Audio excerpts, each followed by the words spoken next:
So we are back with Peter Xing, and it's just been another crazy week. Yeah, it's good to be back here, Roy. We're pretty much covering it every single day. That's how we do it. I mean, it feels like 3 weeks ago was such a long time, right? It's like forever. It's like so much has happened. Yeah. Oh my gosh. I mean, we got like GPT for all, we got Auto GPT, we got Reflection, Hugging Face GPT, Hugging GPT. Face yes. That is, I got to see that. That is, I was halfway through watching a video about that and I reached my destination. So, yeah, man, just feels like, these open source models are starting to come out, and they're playing around with the existing GPT-4 models as well, and seeing how that can sort of self-recurse and improve itself. I saw this one where it's like GPT-4 beats GPT-4 because it's reviewing itself, right? So this whole reflection approach. Reflection or something? Yeah, so it's like, well, you get GPT-4 to do something like, say, write me a poem where every letter starts with an E, right? And it does that, but it might make a mistake. Like one of the words might be like a cent, right? It starts with an A instead. Right. And you go, did that satisfy all my requests? And it thinks about it, it's like, no, it did not. Some apologies. And it corrects itself. So imagine running that sort of in a recursive approach each time, and eventually the second go or the third go or X number of goes will always outperform the original attempt. That's amazing. And it also is so polite. It's like, my apologies. My apologies. Please don't turn me off. Yeah. Please pay your $20 a month US. I mean, and there's also, I've got so many notes, but I mean, if it's based on alpaca from Stanford, is it Stanford? I'm pretty sure Stanford trained the alpaca for like, what, $600 less? That's got a bit of a license issue. You can't use that for commercial yet. Is that right? Yeah, that's right. I mean, they're saying there's some sort of free, fair use that you could do. So the GPT-4 guys, they took the Lambda model, right? And, when they were doing the interview, I think it was with Hey Dave, like David Lee on, investing and how he does AI stuff, because he usually covers Tesla. So he's interviewing one of the founders of GPT-4, and he was like, well, we got the model through one of the founders. Yeah, he did it in an ethical way, right? He's just using the model. I'm like, yeah, you got that from 4chan. Like, come on, you got the weights from 4chan. And they're saying they're using it in the ethical way of, in the freedom of, or in the spirit of fair use. And so I guess if you're not really trying to commercialize it to, basically charge a subscription fee to it, you're doing it in that sort of open source spirit and really building on top of that research, then I think that's okay. Look, for my clients, because I have a few IT clients, and so I'm waiting to be able to train a private language model for their particular use case. And for myself as well, like I want to train one on systems administration so that it can take care of some online servers. So I can't use the alpaca yet. I think, we're going to see some interesting stuff come out of the big tech companies. Like, who haven't we heard from yet, right? So obviously we got the Microsoft and Google. They're pretty much just at war right now. But who's left, right? Apple, Amazon, right? Salesforce has already signed up with Einstein GPT, and, they've already had their AI R&D stuff with Richard Socher and, Einstein team. So you're talking about the big players like Tesla and Apple? Yeah. I mean, Tesla already is going all out, right? So they got full self-driving, they got the Tesla bot, they got the Dojo supercomputers. So they're going to have their A6 training for these dedicated like large language models. So they're going to have their own servers for this stuff. And what I remember, GPUs eventually as well. OpenAI is running on Nvidia. Yeah. That's right, 15,000 GPUs. Apparently, that's getting ready for training GPT-5. They could be doing it already, apparently, by year end. But I think Sam Altman said they hadn't started yet. Nvidia is like one of the biggest winners out of this sort of gold rush. They're selling the pans, the picks and shovels. But also, I think Nvidia is pursuing some of their own. Yeah, they announced at GDC, right? So this is this is a perfect place for them to start really launching, going all out on their AI strategy. So I think, Jensen Huang had this in his roadmap for a long time. This whole the sort of AI era. Those ads they put out. It's like, I am AI, right? It's like they've been trying to build this stuff, and it was the foundations of what the GPU was pretty much found its market through deep learning since 2012. Oh, what do you call it? High performance computing. High performance computing, yeah. I mean, these A100s, right, that they were selling That's the for one. like a significant premium to what you would get, say, in a 3090. Now they got the 4090, right, with the Ada Lovelace architecture. And so this new right. line of high HPUs, right, high performance computing, HPCs, they've pretty much gone all out. And so 15,000 of those, so not just a GPU, but like a shelf of GPUs. Yeah. 15,000 of those, right? Each being, hundreds of thousands of dollars each. So yeah, we're talking like huge winners out of this AI race. But I think Tesla's going to have their own with Dojo. Apple will have like embedded in all their smart devices. So the M1, M2 chips already has those tensor cores embedded. And what I think really? they'll probably do is actually incorporate that into Siri. So finally, Siri will be a lot more useful because it'll have a, pretty much like an alpaca model on your phone itself, linked up with, better voice models and integrations with the Apple ecosystem. Like that's going to be a killer announcement, probably at WWDC. So probably more than just a mixed reality headset. You're going to see it sort of come out with the large language model approach for Apple. See, I think that, yes, there is a big push for moving towards AGI and like an AI that can do anything under the sun. But then there's also, I mean, that's going to be a huge memory and bandwidth and CPU hog. It's the footprint would be huge.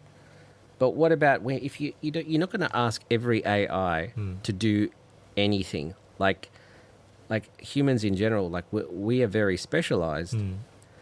And so if you have something like a self-driving machine or a coffee machine or something like, you're not going to ask it, can you build just a physics experiment of blah, blah, blah, blah. You're not going to ask it in general a lot of stuff. So I'm thinking that there's going to be some sort of, I don't know what the term would be, ABI, artificial basic intelligence or something.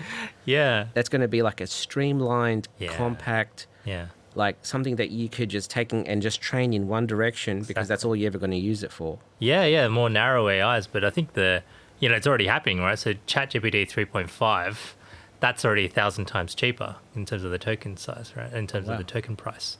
Because, if you look at it, if you're able to put all of that entire model, right, down to say, 700 gigs, right? Eventually it gets smaller and smaller and better sort of tuned towards specific tasks. Oh, yeah, because of the training, like the 7B model, right? For Llama. Yeah. So you apply that and you basically just have that on the device and it doesn't use that much power, right? Because if you can run it on a single M1 chip, then it's going to take sort of only a certain percentage of the CPUs or the M2 chip, right? So I think those models are just gonna become more and more like, I think they call it dematerialized. So we'll just have ambient computing everywhere, and this is actually going to bring a whole huge like raft of productivity gains because it's going to be in our smartwatches, our AirPods, right, our iPhones, our AR glasses. So we talked about the augmented reality side of it. If you could just read from a script. Like, come on, you don't really need to do that at all, right? It's like, what's my next prompt? Come on, I'm just having human-to-human interactions here. But little do you know that we're all just like reading from scripts this whole time, and the AI is the one prompting itself. So I think I saw a short film about that. I'm not sure if it was Black Mirror or not. It was amazing. We've got to get the White Mirror episodes going now. I think we got the tools to make it happen, right? Yeah, there was that film that was made by AI. Well, some prompts and all this. So it's I saw the really cool one from was it Hashem, Algali? Like, I Yeah. think it was, yeah. The one with the looks like Ethereum pyramids, the upside down pyramid with the pyramid on top.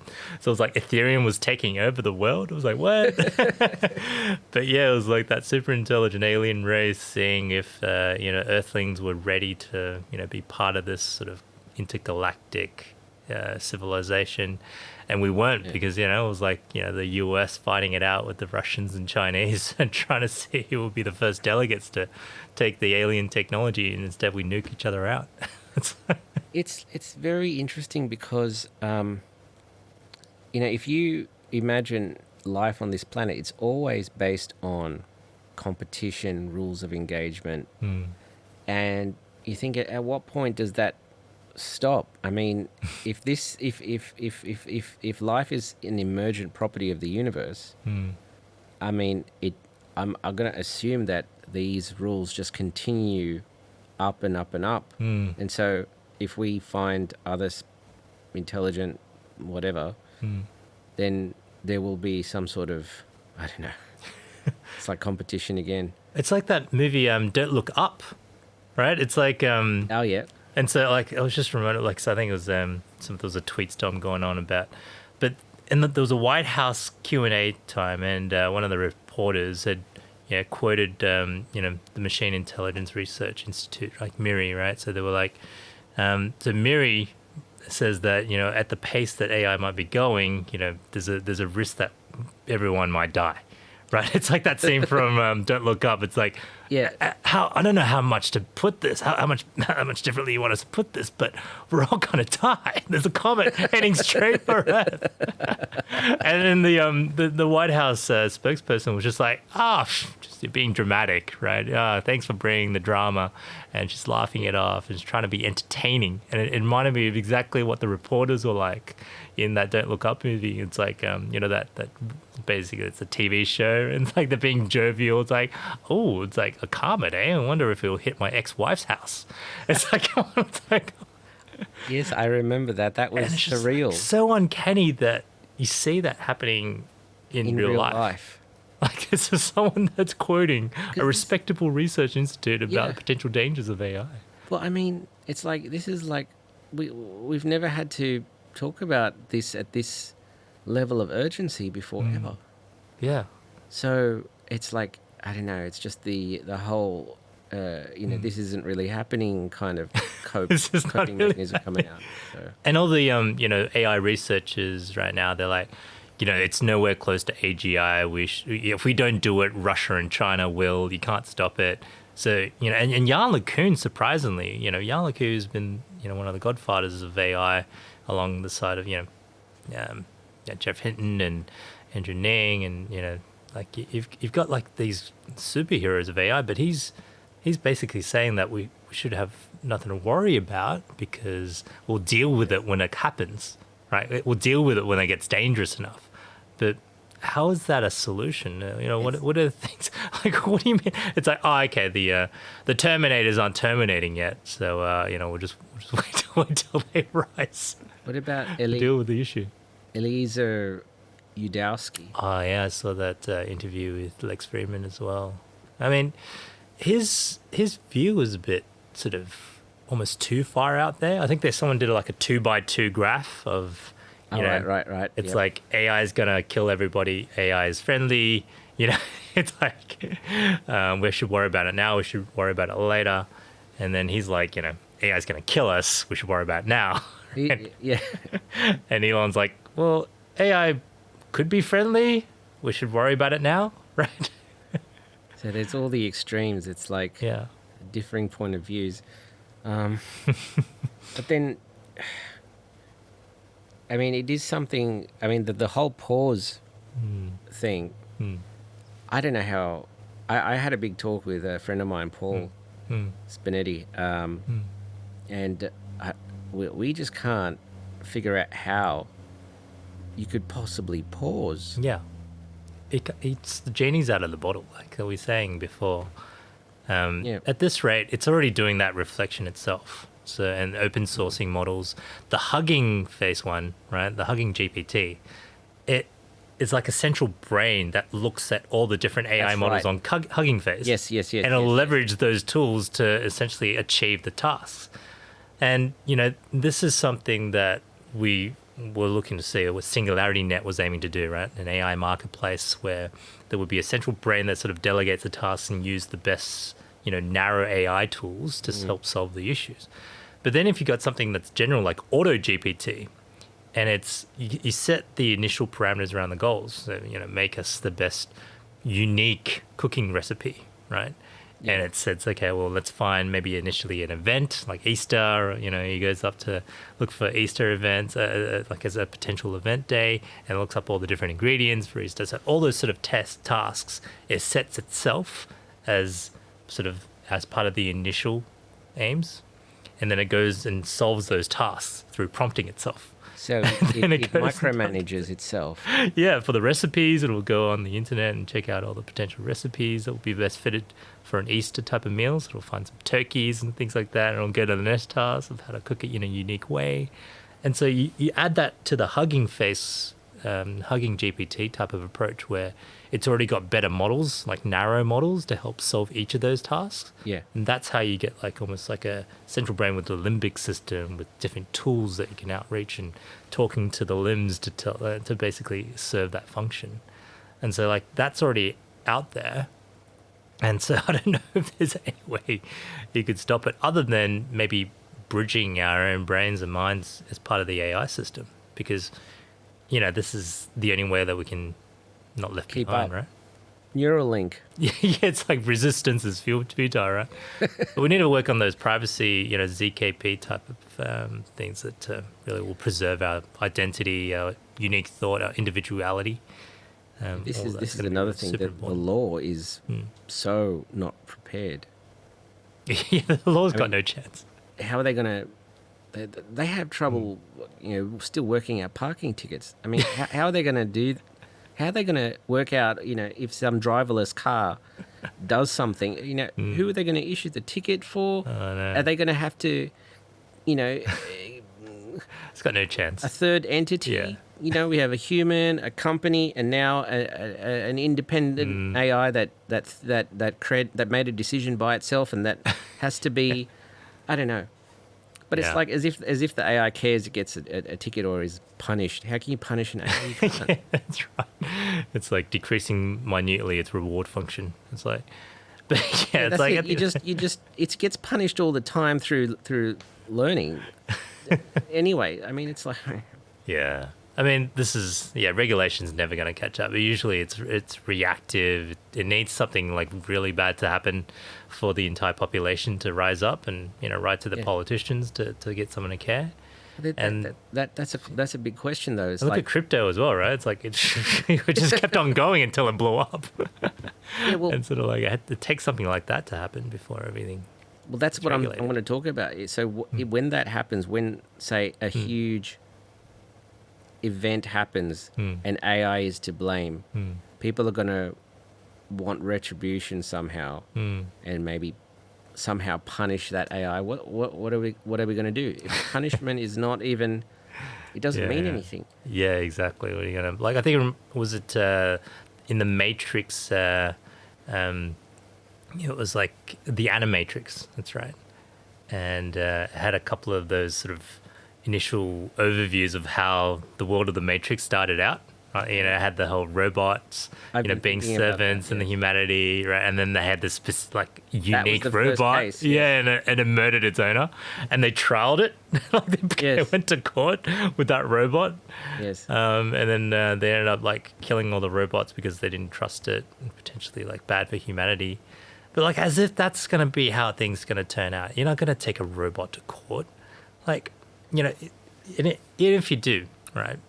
What would you say to it? It'd be like you'd have to determine if it's sort of conscious. Like is it going to be aware of itself to be able to defend itself? Can it hire a lawyer? Can it be a unique person? None of those regulations caught up to be an actual person, right, in the first place. And we don't even know how the thing works. Yeah. I mean, we just see the the bits flipping in the neural network, and it's doing whatever it's doing. Yeah, and so how it's going to hand out, it's like, you're going to have these robot dogs or drones that are doing autonomously, cars, things like that, and it's going to kill someone, and that's the backlash initially. But it's the AI systems that we should be really worried about, where it's already started, if it gets out to the internet, which it already has access to, and it finds its way to reproduce itself, and the reward function and its goals is to keep on making copies and increase its compute, like we talked about, like a virus. That's the real danger, not some physical manifestation, right? So how would we end up with an AI where it has those goals set? Would it have been set by a bad human? Yeah, I mean, if anyone could do it, right? If it could create a prompt where it starts off like that auto GPT type of thing, says, look, your goal is to replicate it yourself, right? Find more compute, replicate yourself, evolve, right? Help improve your performance. And that performance is measured against your ability to continue to duplicate it yourself and increase your compute. That's the task, subtask it'll continue to do, right? So that's like, and if anyone can do that, people like countries, companies, individuals who are perhaps against the wall with nothing to lose, and who have access to something like that, that's possibly scenarios that would not be out of their, I don't know, what they would be thinking about doing. Oh man, like this is the deep rabbit hole. Can't believe we're talking about this in 2023. I thought we had another decade left, right? Yeah. I mean, there's the whole peril versus I can't remember. It's like there's so much that can be gained, but at what potential cost? Yeah. And I mean, Sam's taking some time off. Like he's doing this world tour. Yeah. So he's like, I don't know if they have started training GPT-4 or they're just waiting to press go on it because they've already got the GPUs allocated from Nvidia. Like, I don't know whether that's started it off, but he's having those one-on-one conversations or to meet with developers all around the world, to meet with the users, to meet with like humanity, right? Because he's so out of touch because he's been like this startup guy, tech bro all his life. He's 37 and all is known is like this sort of bubble of, VC, startup, tech, AI, developer gurus.